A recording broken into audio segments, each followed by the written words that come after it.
Mabuhay Pilipinas! Maligayang pagbabalik dito sa aking channel, pero kung bago ka lang, pasuyo ng like and subscribe. Salamat agad. Ngayong araw ng Biyernes, April 19, 2024, mga kababayan, tayo po ay patuloy na makakaranas ng mainit o maalinsangang panahon dulot nga po nitong pagkakaroon po natin ng dry season kasabay po ng epekto ng range of high pressure area na pinapababa po ang tsansa ng pagkakaroon po ng ulan sa ating bansa.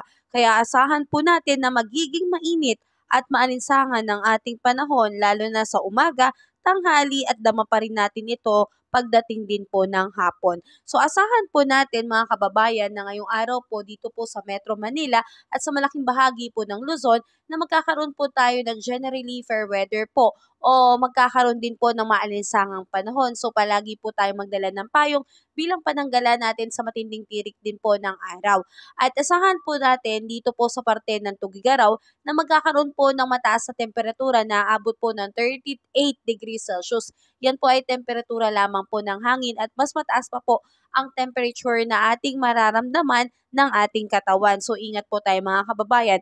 Asahan din po natin dito po sa bahagi po ng southern part po ng Mindanao, magkakaroon po ng bahagyang maulap hanggang sa maulap na papawirin na meron pong kalat-kalat na pag-ulan pagdating po ng hapon at sa gabi. Pero sa malaking bahagi po ng Visayas at ilang parte ng Mindanao ay generally fair weather po, maaliwalas po ang panahon at mainit po ang ating mararanasan. So patuloy po tayong uminom ng tubig mga kababayan para lagi po tayong maging hydrated. Umiwas po tayo sa pag-expose sa tindi ng sikat ng araw dahil ito po ay hindi maganda sa ating kalusugan.